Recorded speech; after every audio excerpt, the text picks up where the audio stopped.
there. Good morning. I cut that off a little early. How are we doing today?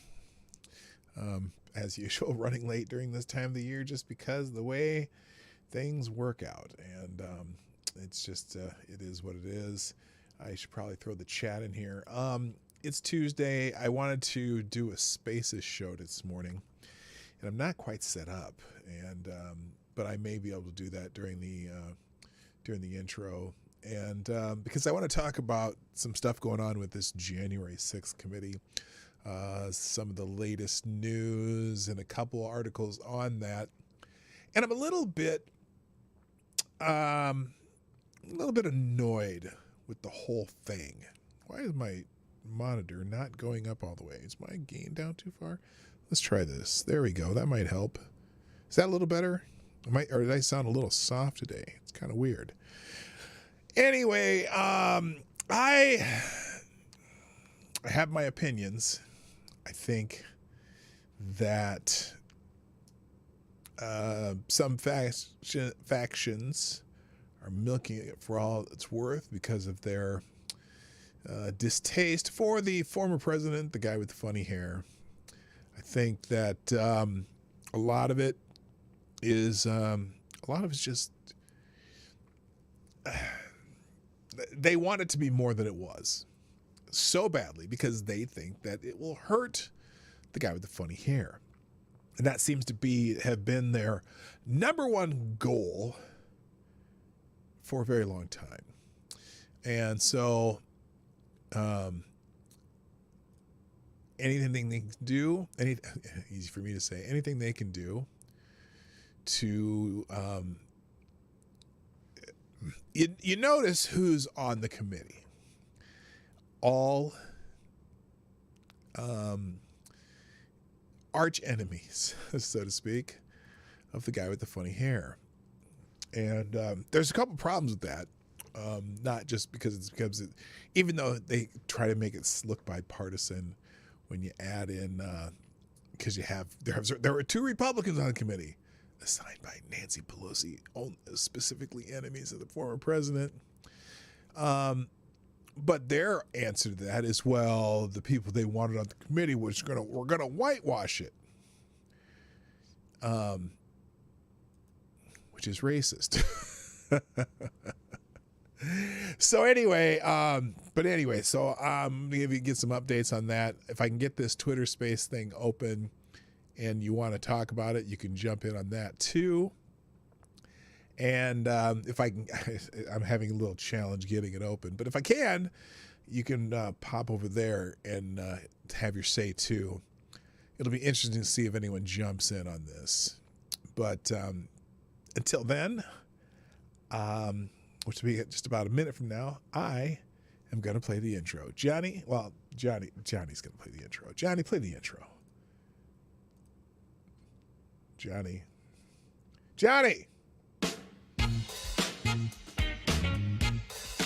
Ladies and gentlemen, coming to you live from the Lucky Dog studio in a hidden location somewhere in the upper Midwest of the United States of America, it's a brother making his own way but with all the wrong opinions.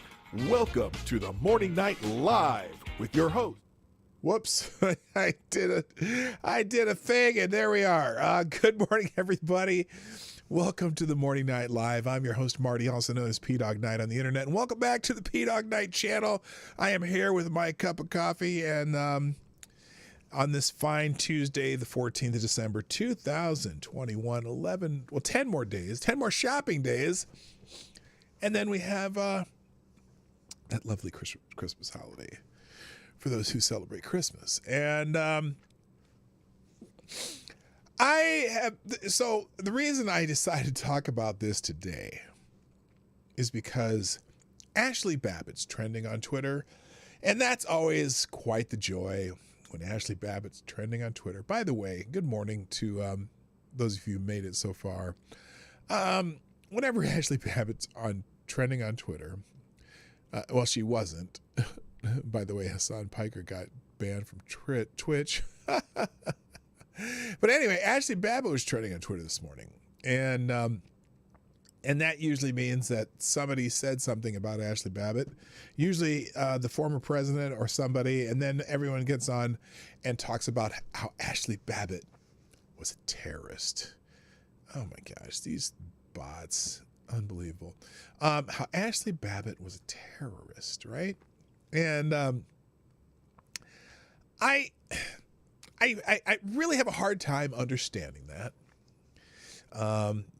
Now, yes, she did attempt to go into an area in the Capitol building that was restricted and got a shot. A lot of people. Oh, the other thing, a lot of people are talking about the text messages that were sent, and so I've got a couple articles about that, by the way, because it's a bombshell. A bombshell is dropping money. At the January 6th committee hearing. We'll talk about that. We'll look at a couple different stories on that. And it's just fascinating what's going on with this, because there's this conflation between the rally that was happening in the Capitol that day and the knuckleheads who were getting into the Capitol building. What is going on here? Why is none of this working? Can I chat? Test? Yes, that works. Why can't I don't think my moderator is going to have to take care of this, because I can't do any manipulation or get anyone. I can't seem to fix the.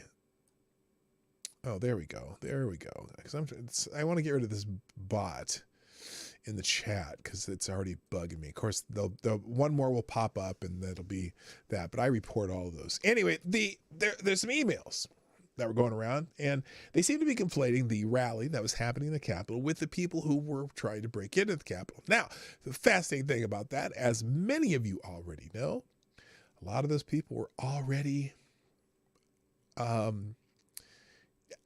fighting or whatever, clashing with police and trying to get to the Capitol before the president was done even speaking. The people who came over after the president was speaking really didn't even know what was going on over there until they got there, which is quite a bit after this all started.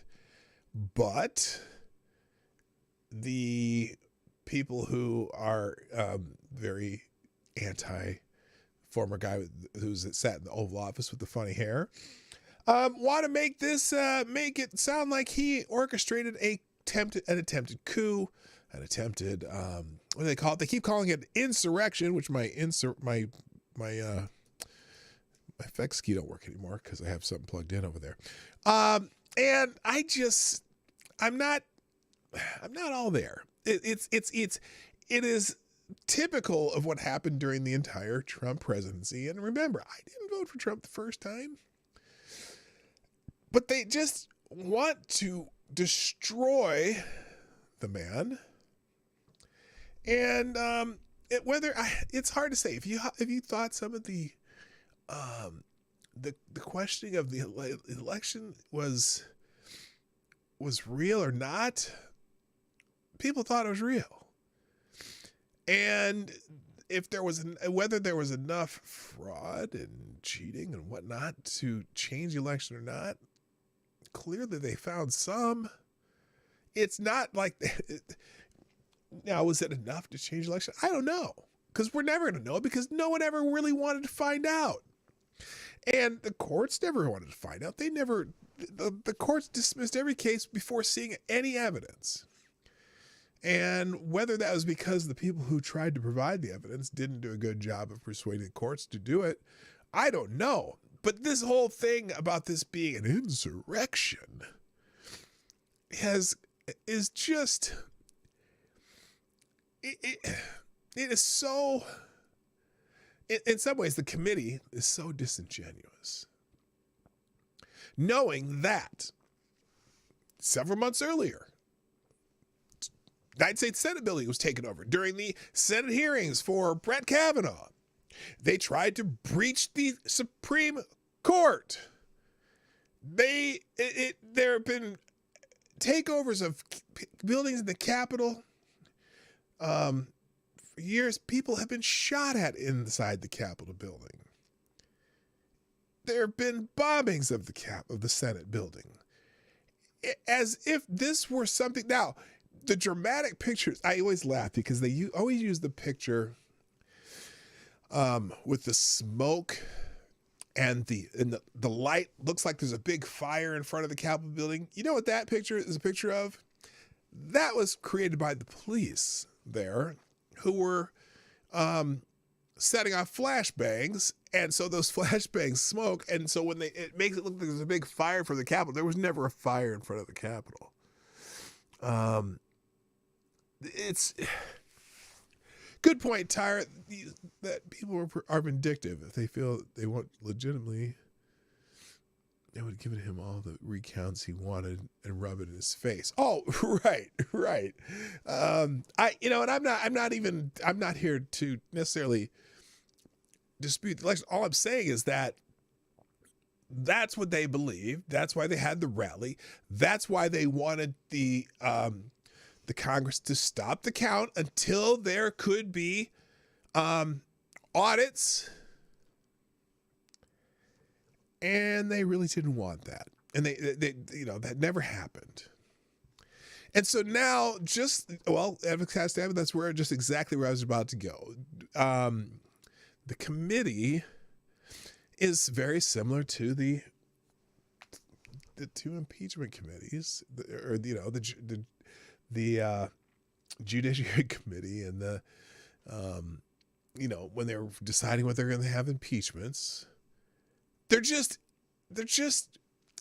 almost like as if they're geared specifically to destroy any attempt for the former president, the guy with the funny hair, to run again. And it's and they really don't have any legal means to do that unless they can prove that this was an orchestrated attempt that they can indict him for.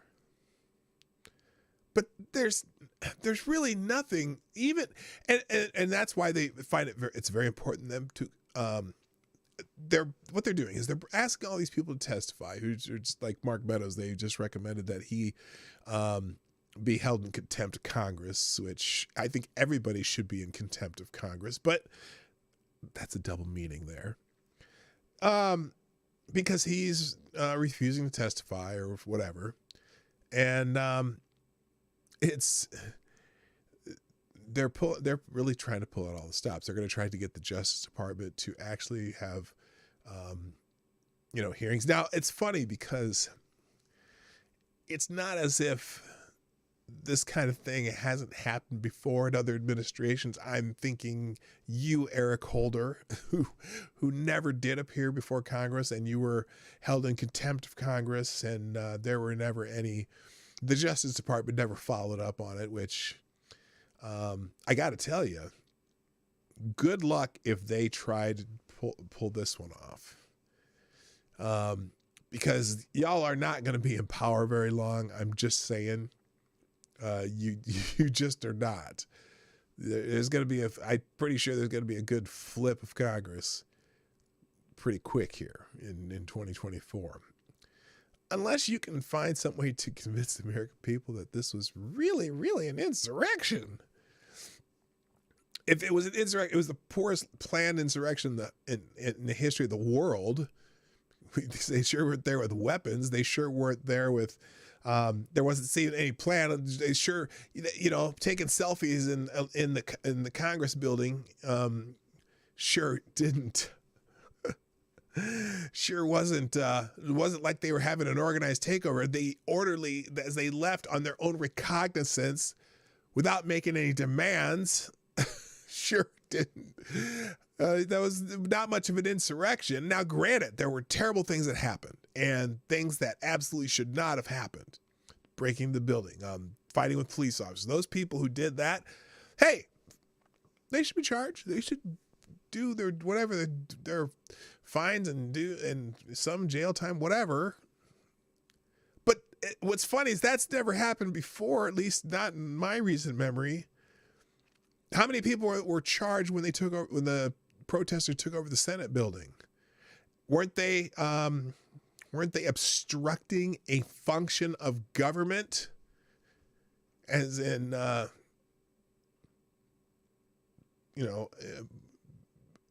confirming a Supreme Court justice?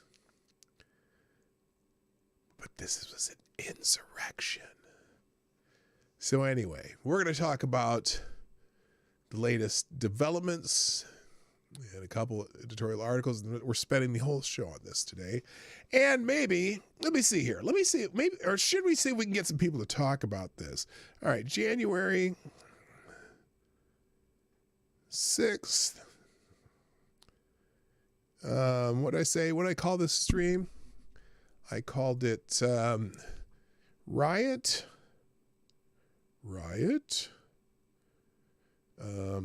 I'll do insurrection on spaces. And or hype. Think that'll get anyone's attention? I don't know. We'll try that. But let's say, you know what? I'm going to say hi to my chat first. Really wasn't planning on doing that. Well, I didn't plan ahead to do the spaces thing, but let's say hi to the chat first because I care about my audience on YouTube first. So good morning first. Oh, shoot. Can I do that? Well, we'll try it. I'll just start the space. Hang on a second here. And connecting. Oh, goodness. There we go. Trippy, I'm going to send you an invitation if you're still here. Just because.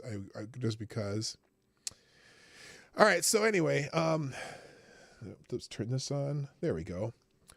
All right. So we're going to start with saying hi to my chat on YouTube. Good morning first to Advocatus Diabli, the Devil's Advocate. And you get the bell, sir, for being here first. Did that work? Oh, wow. That was really quiet, wasn't it? China is asshole. All right. There's that. Okay, good. All right. That worked. And let's see. Who else is here? Mike Savage, Blarg. Good morning, Selecta Boy. I'm not going to use sound effects today because I have the Twitter space open. Also, good morning to Somnambuled Nation. Hig is in the house. Good morning also. Good morning to let's see, Trippy Liberty's here, Zablaze in the house, Attack Alpaca, Buster's Outlaw, Tyler F, Higgs in the house, Tyre Alexander, John Arnott, and let's see, who else is here? Teresa the Kid, and that looks like it is for now. January 6th was not a coup, it was a sedan.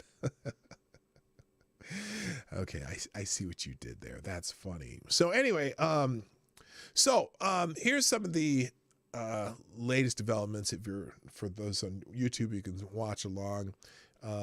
If you're, well, nobody's in the spaces yet, so we'll see if anyone even drops in there. So the latest, let's see, let's find the Mark Meadows thing. Let's see. Oh no, well, first of all, let's talk. Oh no, here's the big deal from yesterday. This is from the Daily Beast. And let's see, Don Jr. and Fox Stars begged Meadows to get Trump to stop the Capitol riot. Bombshell were dropped on Monday night. The Monday night's January 6th committee hearing when it was revealed that Donald Trump Jr., along with Fox News stars, including Sean Hannity and Laura Ingraham, begged the White House Chief of Staff, Mark Meadows, to get the president to make a national address and halt the Capitol riot. He's got to condemn this shit ASAP. Donald Trump Jr. texted Meadows, the Capitol Police tweet is not enough. I'm pushing it hard. I agree. Meadows responded. We need an Oval Office address. He has to leave now. It has gone too far and gotten out of hand. The president's son responded. An aide to Donald Trump Jr. declined to comment on the newly disclosed exchange. One of several of Meadows, that Representative Liz Cheney of Wyoming, a member of the House Select Committee to investigate the January 6th riot, read aloud at the meeting. Donald Trump Jr. texted Meadows again and again, according to Cheney. Several Fox News stars also texted Meadows to implored the president to act. Trump confidant Hannity texted, "Can he make a statement? Ask people to leave the Capitol." Ingram wrote, Mark, the president needs to tell people in the Capitol to go home. This is hurting all of us. He's destroying his legacy. And Fox and Friends, Brian Kilmeade texted, please get him on TV, destroying everything you've accomplished. The messages were in stark contrast to what Fox personalities were saying on air. Ingram, Hannity, and Kilmeade all suggested in the immediate aftermath of the Capitol riot that left-wing activists were responsible for the violence, or that America deserved it for subjecting then-President Donald Trump to the Russia investigation. Now, I beg to differ on that one. I'm just sorry. I don't think that they said America deserved it for subjecting the president to the Russian investigation. But that's the Daily Beast. So people were texting him during this event to help tell him to make an address. Is that okay? What does that tell you? I'm trying to figure out what that's supposed to tell me. I really am. Because again, they're trying to make this sound as though there was something planned and Trump let it get out of hand. But remember, this started before Trump was even done speaking, as far as if I remember this right. Maybe other people will tell me otherwise. Welcome to Joe in the spaces. I'm glad you're here. If you have a comment, feel free to click that thing that says, let's see. How does that work? Oh, I say I'm not as experienced with spaces, but if you want to jump in, I'll let you know. But right now you're listening to my show on YouTube, The Morning Night Live, just FYI. And I will bring in people who want to talk when we get to that. Continuing this article though. Quote, we knew this would happen when you had a huge group of people descending on Capitol Hill, when you have members of the Trump support organizations and Antifa threatening to show up at the same time. So I said this the other day, because they were talking about how Meadows and the Trump people wanted to have National Guard people there to protect the Trump supporters. Why would they do that? Well, because over the past 6 years or whatever before that, when Trump was running and anytime they have a rally, every time there was a Trump event, there would be Antifa people out there agitating or causing trouble or committing violence, right? And what's amazing to me is this time somehow, by some miracle, there were none. There were no Antifa people in Washington on January 6th harassing Trump supporters or out there fighting with Trump supporters. And in fact, there were reports, and I remember this distinctly because it was odd to me on that day as I'm watching some of this go on online in real time. There were reports that there were people who were headed to Washington that were cut off, that were Antifa types, and they were kept away from the event. And it just seemed like a really weird thing that on this one time that would happen. And so this is where I go, okay, spidey senses kicking in. And I'm going, how did that happen? How did they just happen to keep them away this one time? And so I was just confused. I was just confused as to how this could have happened. How did they keep him away this time? Just by a miracle, no Antifa people showed up on this time. Anyway, so reading on in this article, we knew that, okay, we had that. We'll learn more to the extent that happened. I'm getting a sense that there is clearly a big split in the MAGA groups that have come to peacefully protest with whoever's behind this intrusion in the Capitol, which by any account is unacceptable, because that's Laura Ingraham continuing her messages. During his afternoon radio show that afternoon, Hannity agreed with a caller who vehemently insisted that it was Antifa that was behind the mayhem at the Capitol, adding that he heard reports that they might even wear MAGA gear. Well, we know of one for sure that was true, but I can't say it was all. I think what's weird about that whole thing too is there were these people as you're watching this, because there was people having cameras around there, and I can't remember if I was watching on on YouTube, whatever, but one of those channels that put multiple feeds up of different people. There were these people who were just yelling to, you got to get in there. You got to get in there. And one of them was this Jonathan, whatever the hell his name is. The confirmed Antifa guy. And he's talking about, when they got inside, we should burn this shit down, whatever. And the MAGA people just looking at him like, nah, that's not why we're here.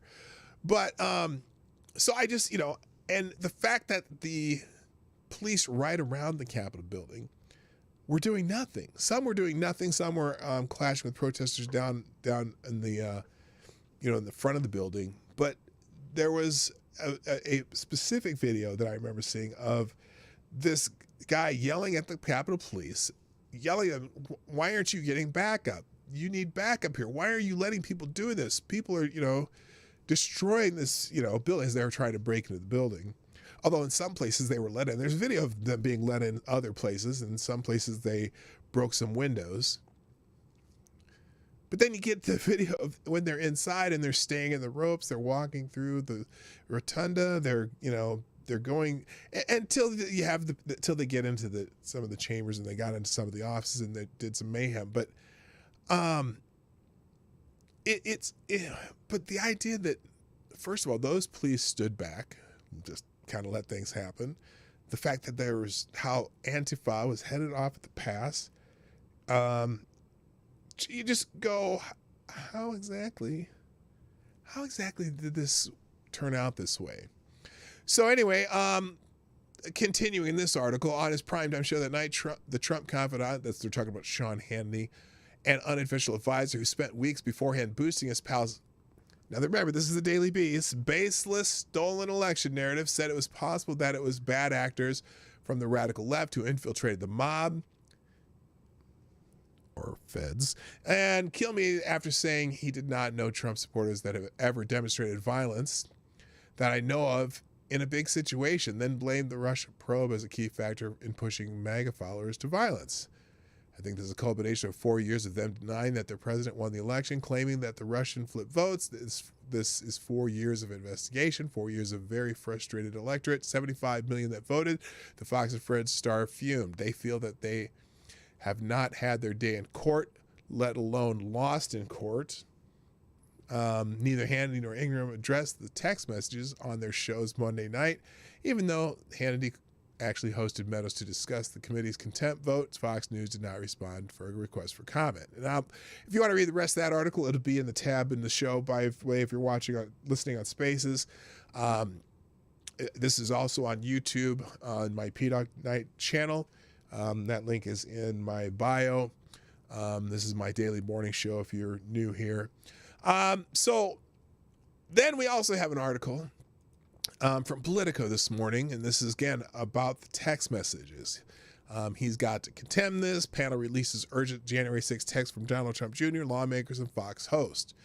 As rioters swarmed the Capitol, President Donald Trump's eldest son pleaded with the White House Chief of Staff Mark Meadows to get his father to do more to end the violence. He's got to condemn this shit ASAP. The Capitol Police tweet is not enough. Donald Trump Jr. texted one of the series of messages Meadows provided to the January 6th committee investigating the former president's effort to overturn the election. Again, this is Politico language. Now, let's go back a second. Because again, they describe this as the president's efforts to overturn the election, or was it to get them to audit the election?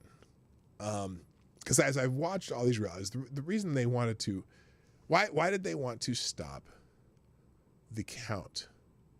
Because they didn't feel like they had their day in court, right?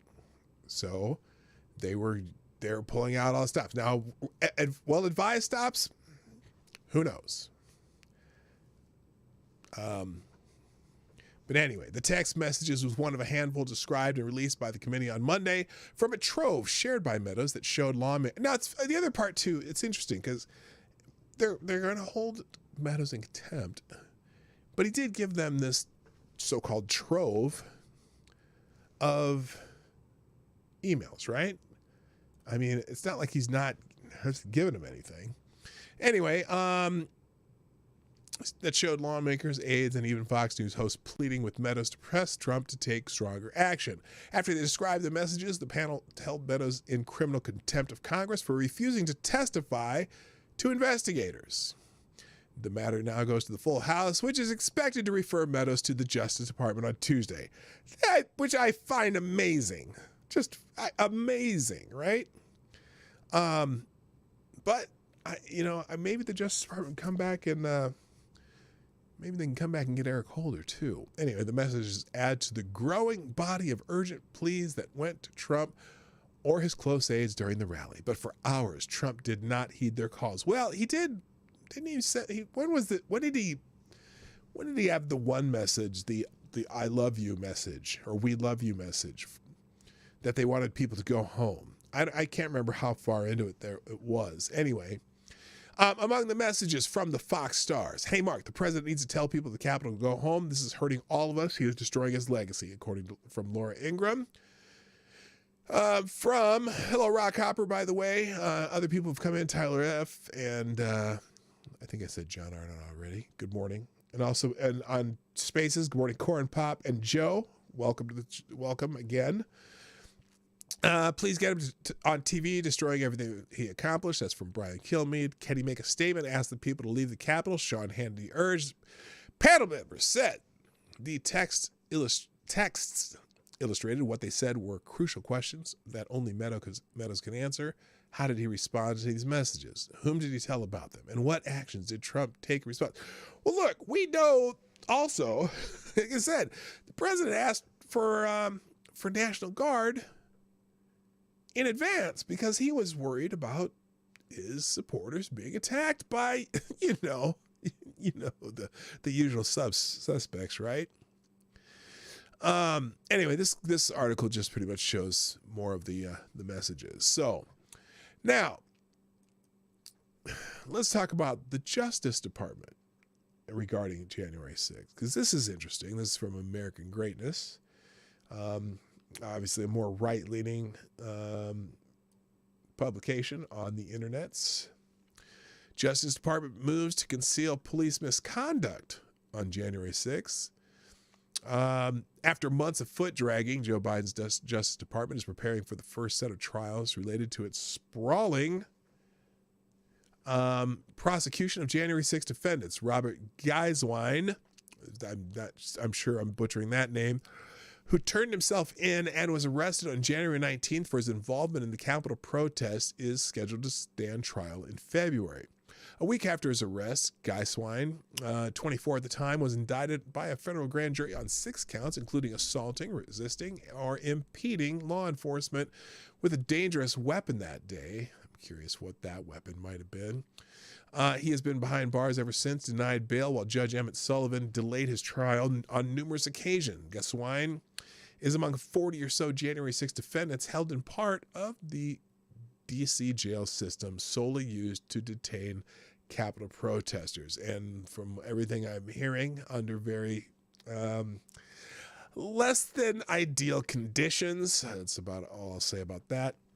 Federal prosecutors accused Geiswein of using chemical spray against police officers and carrying a baseball bat. Clad in military-style gear, Geiswein climbed through a broken window shortly after the first breach of the building. He told a reporter on the scene that the corrupt politicians who have been in office for 50 or 60 years need to be imprisoned. I'm just enjoying the thought of that. Anyway, Democratic politicians, Geiswein complained, sold out the country to the Rothschilds and the Rockefellers, a remark the FBI investigator on his case described as anti-Semitic conspiracy theory. Oh my gosh, I should have my sound effects, but I would throw a big ding right there, which is hilarious because that's, of course they're going to call it that. Ahead of Geiswein's trial, the Justice Department asked Judge Sullivan to strictly curtail how Geiswein can defend himself. Curtailed? What? Why are they going to? How can they curtail the way he can defend himself? Okay, here it is. A motion filed earlier this month argued Geiswein should not use self-defense against law enforcement as a reason for his actions on January 6th. Now that's interesting.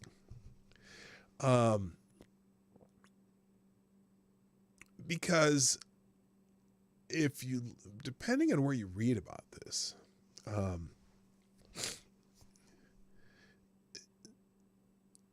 well, there's a question as to who started the violence. Now, I don't necessarily, I know that some of the, as the early protesters, the ones that were there during Trump's speech, I think they were instigating just as much as anybody. So I'm not going to get into that anyway. Okay, so, but he should not use self-defense against law enforcement as a reason for his actions January 6th. Prosecutors also stated that Geiswein should not blame President Trump for his alleged criminal behavior, claiming it is objectively unreasonable to conclude that President Trump could authorize citizens to interfere in the Electoral College proceedings, a legal torpedo to the Democrats' nonstop accusations that Trump incited the events of January 6th. Well, that's interesting. That's an interesting ruling. Anyway, the defendant will not be able to put forth any evidence that he had a reasonable belief that his actions were necessary to defend himself against the immediate use of unlawful force. Matthew Graves, the new U.S. Attorney for the District of Columbia, wrote in the December 1 filing, through his words and actions, the defendant made plain his intent. The court should exclude any testimony and evidence purporting to assert a claim of self-defense. Okay. Interesting. So that's that. Now that's really interesting. So there's the U.S. attorneys are saying that Trump could not authorize citizens to interfere with the Electoral College proceedings. So how is the committee? How does that work for the committee? that seems to throw a wrench in their whole theory, doesn't it? Anyway, preventing Geiswein from telling a jury exactly what happened on January 6th is the Justice Department's latest attempt to cover up pervasive police misconduct. Geiswein's alleged offenses coincided with the time frame when Capitol and D.C. Metropolitan Police officers started attacking thousands of protesters assembled outside the building on January 6th. Now, this seems to be a completely different story that we've been hearing, isn't it? Law enforcement deployed explosive devices known as flashbangs, which emit a powerful burst of light and sound to temporarily stun the intended victim, into the crowd around 1:15 p.m. on January 6th, just moments after Trump finished up his speech at the Ellipse, less than 2 miles away. And all those people that were 2 miles away were just starting to walk over. How long do you think it took them to get there? But the flashbang started at 1:15 p.m.? That's interesting. Police also used rubber bullets, tear gas, batons, and in some cases their own fists to assault protesters. Prosecutors know this is fact, and it's precisely why the Justice Department is desperate to keep any video footage or testimony that portrays these vicious assaults out of the public eye. As reported, the Justice Department and U.S. Capitol Police want roughly 14,000 hours of surveillance video captured by security cameras on January 6th to remain under protective orders. Now, that explains a lot to me, because I really hadn't paid that close attention to this and haven't followed details. But I knew that they didn't want this ton of surveillance footage out there. And maybe that's why. Who knows? It will be... somehow that footage is going to get out. The trove is considered highly sensitive government material by Biden's Justice Department. Even defendants are strictly limited as to how they can view this classified footage used as evidence against them. Much of it would show a sustained attack on peaceful Americans by D.C.-based law enforcement agencies, but as trials get underway and long-delayed discovery is finally produced by the government, more evidence of egregious, in several cases, criminal police misconduct is emerging. Now that's interesting. Funny how you don't hear about that in the media. If any of you heard that, I'm just curious. Some cases will pit cop against cop. Thomas Webster a retired 20-year veteran of the New York City Police Department and decorated Marine charged with assaulting law enforcement on January 6, recently notified the court he will claim self-defense against excessive force in his April trial. Cherry-picked video released to the media by the Justice Department several months ago shows Webster screaming at a line of police officers around 2:30 p.m. on January 6. Quote, "You fucking pieces of shit," Webster can be heard saying to an unidentified officer. "You fucking commie motherfuckers, man. You want to attack Americans? No, fuck that." Okay, that's just a quote, so bear with my colorful language. Anyway, now what would compel a longtime cop to angrily confront his own brothers in blue? Here's how Webster's attorney described the scene in a June motion. Bet you haven't heard this on This is CNN. Here's how he describes it. Quote, "For the 10 minutes prior to encountering the defendant, Officer NR can be seen reaching over the metal barrier and pushing a female protester holding a flag to the ground on 2 separate occasions. The protesters were by and large peaceful. It was only after tear gas and pepper spray were deployed by police upon this group of peaceful protesters that the crowd changed. One NR, the cop Webster allegedly assaulted, was equipped with a helmet, a shield, a gas mask, and a full complement of body armor. Protesters who did not attend the protest with a mask or face shield are observed suffered the effects of being gassed and pepper sprayed by police. Officer NR can also be observed mocking several protesters who were complaining about his officer's excessive use of force. The video depicts this officer reaching beyond the metal barriers and pushing Webster on the chest. It is at this point that Officer NR again reaches over the metal barricade and punches Webster on the left side of his face." End quote. Webster's attorney will use 12 minutes of the D.C. police officer's body-worn camera footage recorded before the confrontation to show his repeated use of excessive force. And it isn't just testimony and video the Justice Department wants to hide from both defendants and the American people. Prosecutors want the names of police officers allegedly attacked by Capitol protesters to remain anonymous.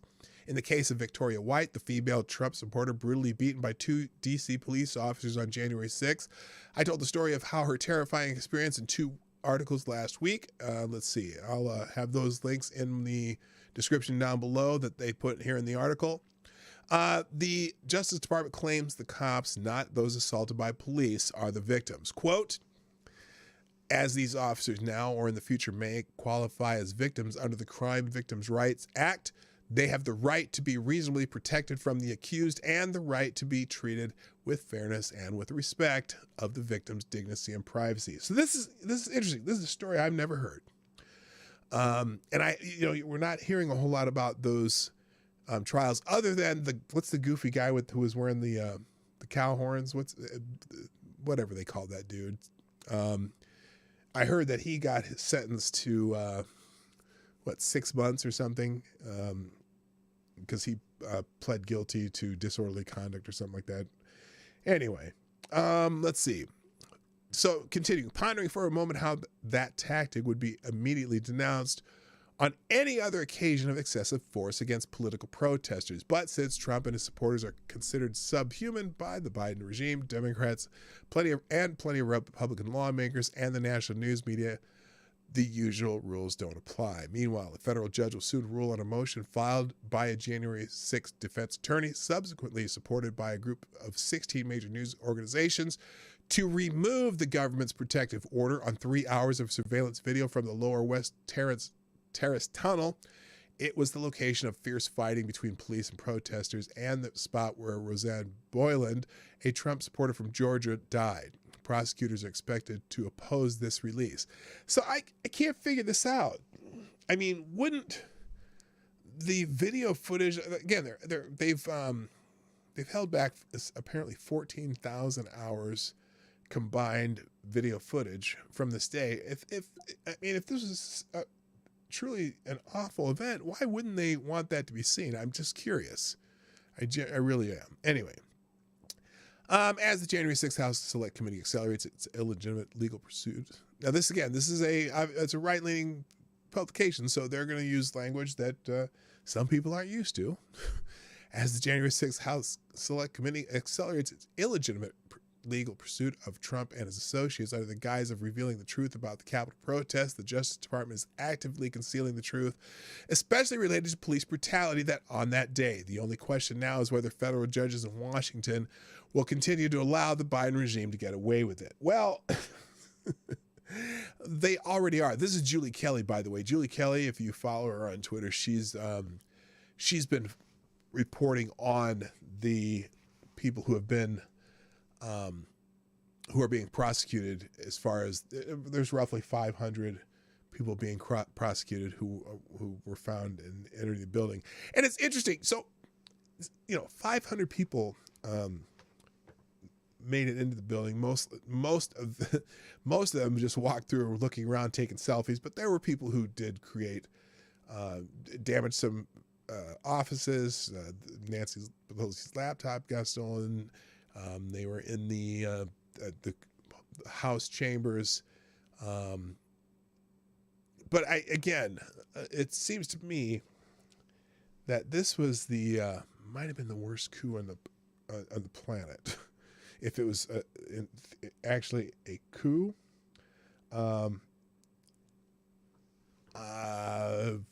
very unorganized. That's why I keep saying this was not an insurrection. This is not a coup. It was a riot, as far as I'm concerned. All right, now there's let's see. We're going to continue on here. Oh, by the way, the person that there is also another article by Julie Kelly that will be in the description down below in the YouTube channel, in the one tab link. Any of the articles that we go through, the Daily Beast article, the Politico, and these American Greatness articles will be in the link in the description below the YouTube video here, the live stream. So we're also live streaming on YouTube for the people on Spaces. All right, finally, let's see. Well, let's get into a little bit about the January 6th committee here too. I also have another article here that we'll go through real quick, and this one's interesting too because it looks like it's frozen on my computer though. Hang on a second here. There we go. Now this one from the American Spectator is just discussing this committee. And the subtitle, this, once again, the regime persecutes enemies to cover for its own evils. Interesting. QAnon Shaman. Yeah, QAnon Shaman. That's the guy. I couldn't think of it. I put your name to be in our new shaman. To be our new shaman. No. I do not want to be the new shaman. It is time we got a brother in the role. And I think you would be perfect for the role. Well, I don't know about being a shaman. Unless I was going to try to make some funny Jamaican joke that said, Yaman, I'll be your Yaman, not your shaman. All right, this is about the Select Committee, and the Spectator titles this Nancy Pelosi's January 6th Select Committee hoax. We're talking about hoaxes again, which is funny to me. What is Nancy Pelosi and her hand-select secret select committee on January 6th up to? Short answer, presiding over a politically motivated conspiracy fever dream to neutralize political opposition to the Democrats. Shorter answer, nothing good. Mao would be proud. That's a pretty spicy start. Jeff Lord has chronicled the persecution of... Okay, I'm going to skip down because this is... They're talking about how just different articles of how they're wrote about how Steve Bannon, this guy's written about Steve Bannon. He's written about the sham of the January 6th committee, which I'll throw a link to that one in the tabs today. Wrote about how real cause of January 6th was Nancy Pelosi, and the real insurrectionists were Pelosi and Mark Milley. Okay, I got to check that one out. He calls, here, let me put that link will be there too. He calls out Adam Kinzinger's backward thinking and conspiracy theorizing. He notes the corruption of Liz Cheney's collusion with Nancy Pelosi. In September, Joe pointed out that Nancy Pelosi should be investigated for what happened on January 6th. Now that's interesting because it wasn't just, we know the president had requested National Guard to protect Trump's force because they were worried about Antifa, right? But There's also reports that Nancy Pelosi refused to have an extra police presence. She and the turtle, Mitch McConnell. They're in charge of the Capitol Police, so to speak. And since it was at the House, Nancy Pelosi apparently had not approved any extra Capitol Police and Capitol, people guarding the area, and we don't know why. But it's odd. It's just one of those odd things. Anyway, so basically, here's where this starts. Let's see. Jeff has chronicled the malfeasance, blah, blah. Okay, consider this. After the election, Trump, maybe or maybe not, believed that voting irregularities compromised election integrity. This is just background. In multiple swing states, causing the election to go to Joe Biden. If Trump didn't believe his own BS, now I don't really know why they use that term, but that's okay. Many activists in various states did believe that he was robbed of the presidency. Considering that the whole of Trump's first term was mired in made-up allegations started by Hillary Clinton and her disinformation campaign, Fusion GPS, the FBI, the CIA, DOJ, and FISA court, Russian agents, foreign intelligence agencies, and the whole of the media, it wasn't a stretch that these nefarious entities would use their resources to rob Trump of the re-election. Keep in mind that Hillary just read her presidential acceptance speech on Masterclass this past week. That was pathetic. That was my own aside there. From an election she is pretty sure she didn't lose 5 years ago. Oh, I thought you're not supposed to question elections. The whole of the Democratic political class still believes that Al Gore was robbed. Believing in political conspiracies is not just a GOP thing, nor is it illegal.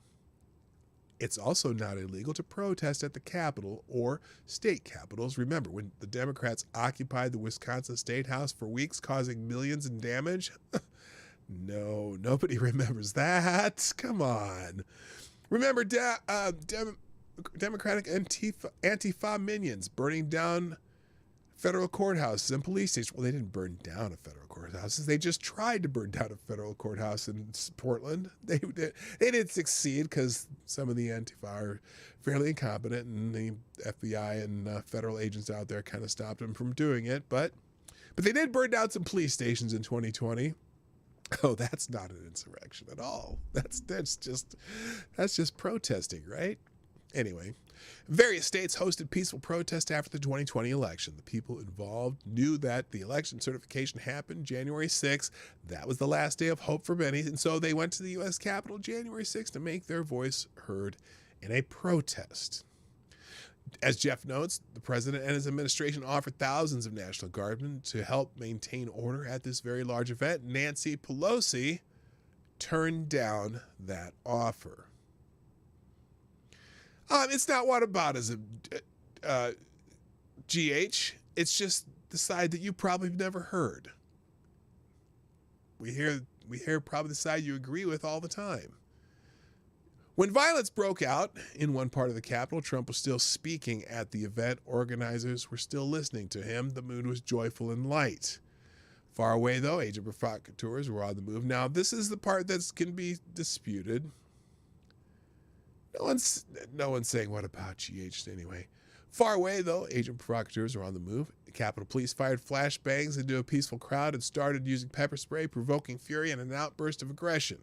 In another part of the Capitol, violence broke out by the police. They were beating protesters. In one case, it looks like beating a woman to death. There's video of that, GH, just FYI, that's being used in a couple of the defense cases, just so you know. It's not a conservative fever dream. Sorry, nice to see. And then on another side of the Capitol, police opened the doors and ushered hapless protesters into the Capitol. There are multiple images of some of the most absurd protesters talking to the police and goofily entering the chambers with police in tow. The men who did this have been in jail in solitary confinement for nearly a year. The DOJ refused to provide defense with official video footage that would likely exonerate the trespassers. Instead, they're dragging their feet for what are misdemeanor charges.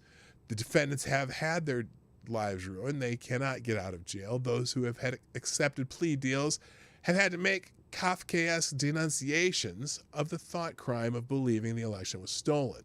They have promised not to watch Fox News as if doing so is outside of their rights. Believing nonsense is not a crime, last I checked, but in Biden's America, well, your thoughts must conform or else. Well, you know what? If you watch conservative outlets more than the MSN, maybe you do know some of this. Maybe you do. The January 6th committee is attempting to find evidence for their conspiracy theory that all of the above was planned by the guy with the funny hair. Some Republican congressmen, some Trump officials, and Stop the Steal activists. Many logical inconsistencies exist. No Stop the Steal rally up until January had been violent, unlike Antifa, who always is. The organizers of the Trump speech, one group of people, and one of the marches, another group of people, were all listening to Donald Trump when all hell broke loose at the Capitol. The organizers, once they were notified of the chaos breaking out, attempted to stop the agent provocateur-induced frenzy, but could not.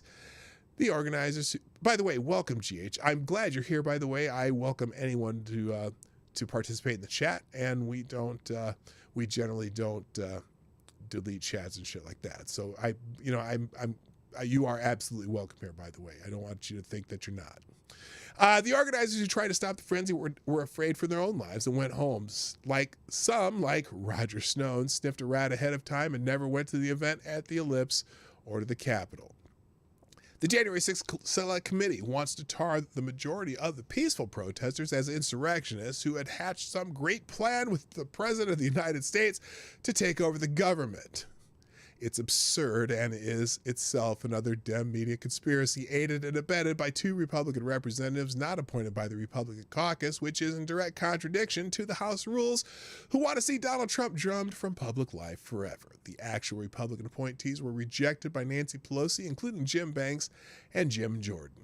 The American Spectators exclusively learned that the January 6th Select Committee document production subpoenas are so broad that they want to know personal contacts, family members, private conversations, and things far outside of the scope of the events that occurred on January 6th or leading up to that point. In some cases, they're asking for 13 months of unrelated data. Mark Meadows, the president's chief of staff, attempts to comply, giving the committee even his personal text messages. When Meadows asked for additional time to work out legal challenges, the committee threatened to hold him in contempt. And he's been held, as of last night, that is the case. Because of this, Meadows has changed his posture and is suing Nancy Pelosi. Still, he has given up private conversations with friends and families and exposed innocent people to harassment by an aggressive, unlimited political committee. Who knows what his friends and families will be asked to endure with this information. If people choose not to show up to the committee, like Steve Bannon, the Uniparty committee is sending criminal referrals to the Department of Justice to press charges and assume guilt before even gathering testimony. It's important to note that Steve Bannon did not contemptuously ignore the Select Committee. He was corresponding with them and asked them for time to allow the judicial branch of government to work out a conflict between Congress and the former head of the executive branch. Nancy Pelosi and her minions denied his request. This is unprecedented. In addition, while the DOJ has kept protesters incarcerated for months on end in solitary, they are trying to rush the prosecution of Bannon and ask the court to expedite the process while asking the court for months more time to prosecute protesters. Now, isn't that strange? Meanwhile, if people plead the Fifth, the committee is sending over their trove of information to the Department of Justice and treating the pleading the Fifth as a sign of guilt and recommending prosecution. Now, that's fascinating because that's really a violation of the Constitution, isn't it? That's funny. Anyway, there is no presumption of innocence. There is no counterpoint in the questioning of witnesses. As John Eastman says, it is all a perjury trap on one side or automatic prosecution on the other. Either way, the witnesses lose. They cannot maintain their claim to not incriminate themselves without inviting further costly legal actions. Not that anyone is asking. But all people hauled before this committee should plead the fifth and refuse to cooperate with this Stalin-esque show trial. It is a grieving miscarriage of justice, at least a real trial, although in D.C., the D.C. court system, it's questionable whether any Republican can get a fair trial, would be public. The committee is not allowing the media into the depositions, but they have invited the media into the buildings to harass those who choose to cooperate, making sure their faces are plastered all over MSNBC, and this is CNN, tainting a potential jury trial, should it come to that, before the DOJ begins their political prosecutions. This is happening. What is happening is un-American. Somebody get rid of that. Someone knock Louise out of the thing here.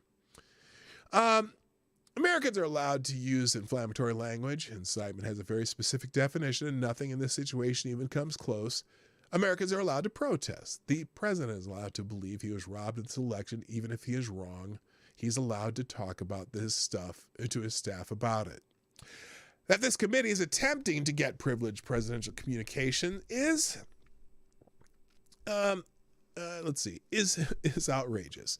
Nancy Pelosi will cause a constitutional crisis in the attempt to make it so Trump can never run again. Notice, too, that the Republicans have been silent. Why? Well, there are enough senators eyeballing running for the presidency, and if Nancy Pelosi takes out their chief competition, the more the better. More to the better. Furthermore, the Democrats and Republicans agree on one thing. They all hate Trump and his base of voters, implicating many of the most passionate defenders of Trump, and tangling them in legal proceedings and taking them out of helping the man they fear and loathe as a twofer. In short, this committee achieves aims of both Republicans and Democrats, establishmentarians eager to put Trump and anyone who might vote for him in the rearview mirror. Here's the thing. This is the writer. I have mixed feelings about Trump running again, as do I. I'm not a fan of that idea. I understand a lot of people want him to run again. I'm not sure about that. I think it could be do more harm than good. Anyway, but what is happening is not about anyone's personal like or dislike of the man. What is happening in the wake of January 6th is worse than the McCarthy hearings, which at least had the political opposition on the panels to protest and witness the proceedings. These hearings are in secret and done exclusively by Democrats, and no, Cheney and Kitzinger don't count.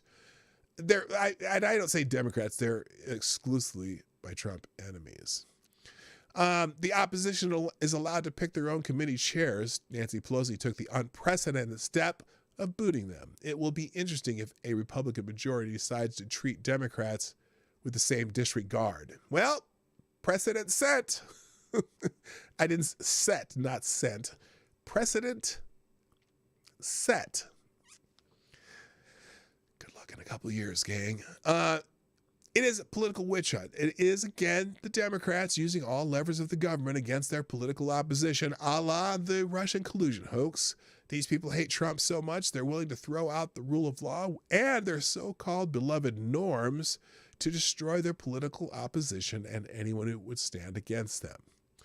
Like the James O'Keefe search and seizure, the persecution of Project Veritas, the Democrat-led government is using the process to punish their political opposition and anyone they deem a threat. This started under Obama. He surveilled journalists. He weaponized the IRS under Lois Lerner, who still receives her pension. He used the DOJ against political enemies. He stoked racial tensions for power. Maybe you hate Donald Trump and Steve Bannon and some of the other organizers and glad they're suffering. Maybe you, like me, like many conservatives, believe in law and order.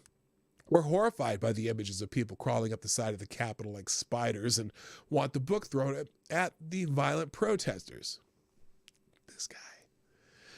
Just know that the left knows that many on the right have these concerns, and they're exploiting those feelings to destroy the rule of law and deny the protest organizers and the president due process or any sense of a fair trial.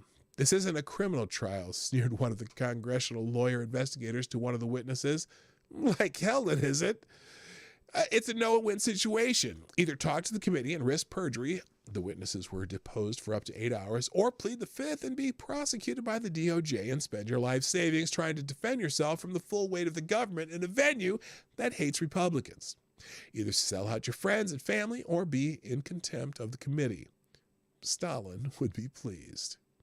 They seek vengeance and they're using their powers to achieve it. They are hoaxers in search of criminals and seem willing to make up crimes to fit their preconceived notions of what happened. Even if not one person is convicted, they know that the process of defending themselves is ruinous financially and will destroy the reputation of the person. Or that's the hope. Finally, realize that none of what happened on January 6th would have happened if Nancy Pelosi had done her job. Had the Capitol had the necessary security and standard protest protocols, January 6th would have been just another energetic protest. Instead, as time wears on, it looks like the protesters were infiltrated by government agent provocateurs, that the law enforcement resorted to dastardly violence, and that Nancy Pelosi was either incompetent or purposely created the environment where this event could happen. And this person says, I've covered conservative protests for years. It is nearly every protest. Elements trying to make the protesters look bad have infiltrated, either with racist signs or violent actions. They're usually escorted out and dealt with peacefully. The Capitol, though, was Nancy Pelosi's home turf, and she could introduce elements that frame the protesters to her liking. The January 6th committee should be seen for what it is, a commie-like show trial of political enemies. It's a dangerous time to be in opposition to a regime that demands total submission, body, mind, and soul. Vaccine mandates, public professional belief, and the state as the only authority. So there you go. Interesting article, and I find it fascinating. Now, normally at this time, I would be closing the show, but I'm going to keep on for 10 minutes and we're going to go read the chat a little bit here.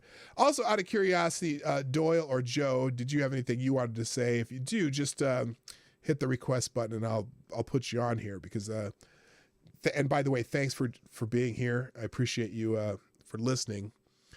The other article that I had planned on today, again, just a little bit about the January 6th Commission. That article will be in the news link in the description down below on YouTube. I will add that during the outro. So anyway, the more you try to convince us you have a coherent argument, the more you unhinged you appear. Let's see. What GH, out of curiosity. Oh, no, GH is not a bot. Although there was a bot earlier in here. Who was it? Lois Gibson and Anna Adkins, who were have those kind of spam bots. So anyway, Trump has never gotten close to 1.7 million anything he has ever held. What are you talking about? What? Okay, let's see. 1.7 million people.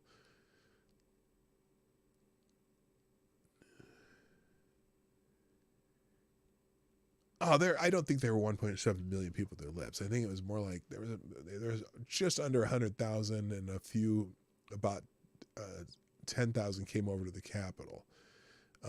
So I think your numbers are wrong there, but there were a lot of people there, and saying that most of them were still at the ellipse when the actual mayhem began, and they were nearly 2 miles away. Clearly, it wasn't the people listening to Trump who were causing the trouble at the Capitol building. Now, it could have been, definitely a lot of them were Trump supporters, though, at the Capitol causing trouble. Were there others amongst them causing trouble and encouraging certain things? There certainly, we know for a fact that the one person who was talking about breaking the building seemed to got people riled up, and he's definitely been an Antifa protest in Seattle. I can't think of his name, Jonathan something, but anyway. Oh no, I was talking about Ann Atkins. Oh, the bot was Ann Atkins, right? Yeah, that was definitely a bot. that was a spam bot. But there seems to be a conversation going on about spam bots or about bots. So anyway, Let's see here. So no, you guys don't have anything to say, I guess. You certainly are invited. All right. So anyway, let's see. Who should be prosecuted? Good riddance. Some people aren't good enough to walk in those halls.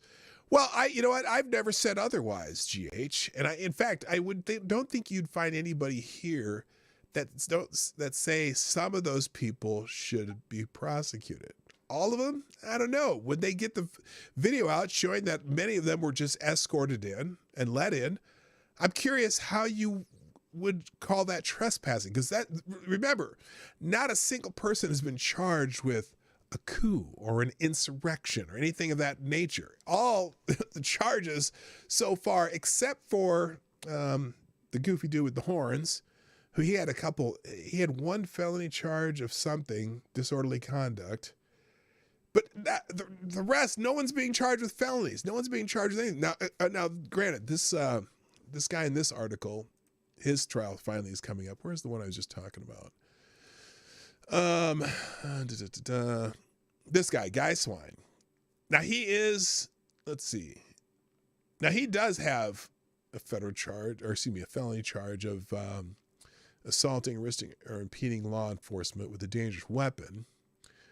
And for whatever reason, they've not allowed him to use a self-defense, strategy.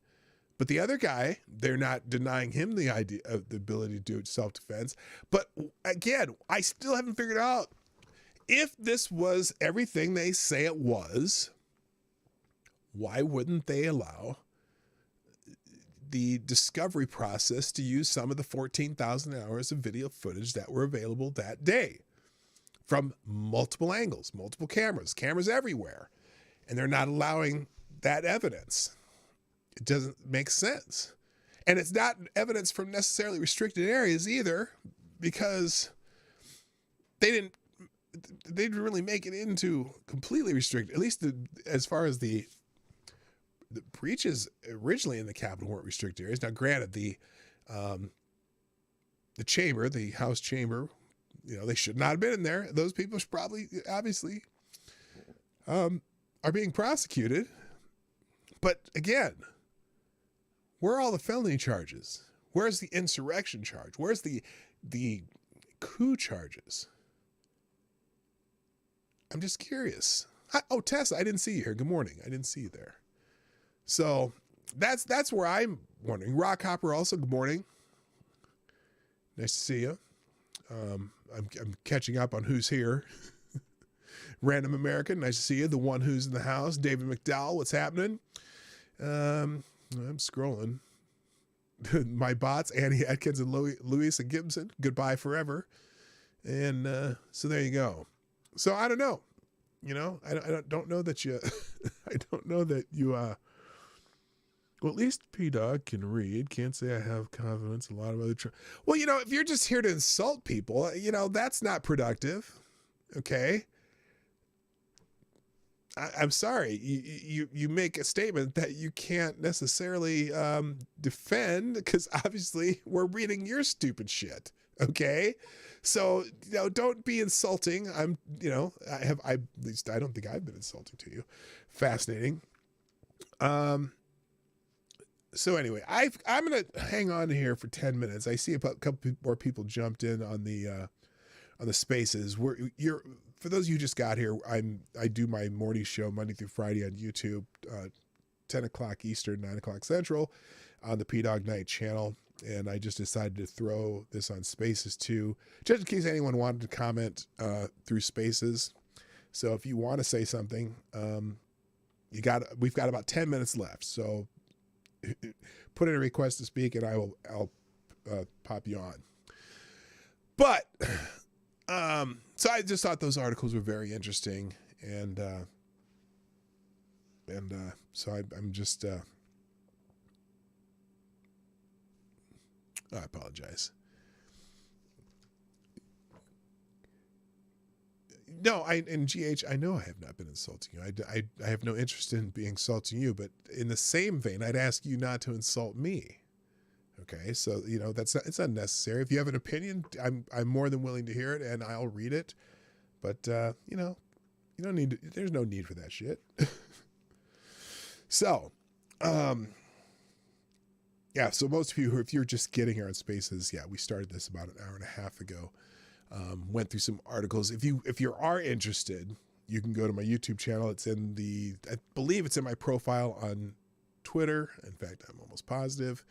And if you want to go read the articles that we went through on this show, those will be in the description at the end of my outro, and you can see what we talked about today. Real quick, also, thank you, Somnambule Nation and Tyler F. for tweeting out the show or retweeting my tweet. You can follow me on most social media at Dawg Knight. I'm on several. I put markers pretty much on any new social media that comes up. So I do have Gab, Mine, Parler, Cloud Hub. What's that one? Getter. And I have a reservation on what's that one that the guy with the pointy hair is going to do? Truth Media, Truth something, Truth Social.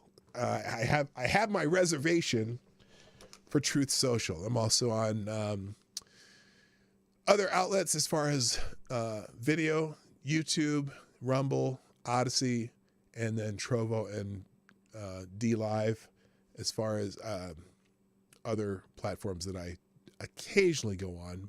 Oh, and also BitChute. I have a BitChute channel too. But mostly my stuff is on YouTube, and I'm fairly active on Twitter too. So if you're interested, you can just keep an eye out or follow me on one of those platforms. So anyway, gang, I'm going to have to call it a day. I was going to stay out here a little longer, but doesn't look like anyone wants to jump in. So appreciate those of you who participate in the chat. And that includes everybody, including you, GH. I'm glad you're here. Hey, feel free to come back again. We'll engage. We will definitely engage. And usually on Fridays, I usually have an open mic day where I will. You can either do that on. I'll have a link in the chat, or you can come on Spaces, and you can have your say on whatever we're talking about that day. So, but that's it for today, people. Thank you so much. If you would be so kind, if you're on YouTube, smash the like button like they always say, or you can share the stream anytime before, during, after the show. If you're watching on replay, put a comment in the comment section so I know you're here and I can thank you for dropping by while the show is not on live. And you can also sponsor this show through some of all that information in the description down below. Your super chats and things like that, and other ways to sponsor the show. But the best way to sponsor is to just watch, share, and hit the like button, and that works. So anyway, thanks everybody for being here. It is time for me to go. My name is Dawg Knight, and I'm out of here. Bye-bye.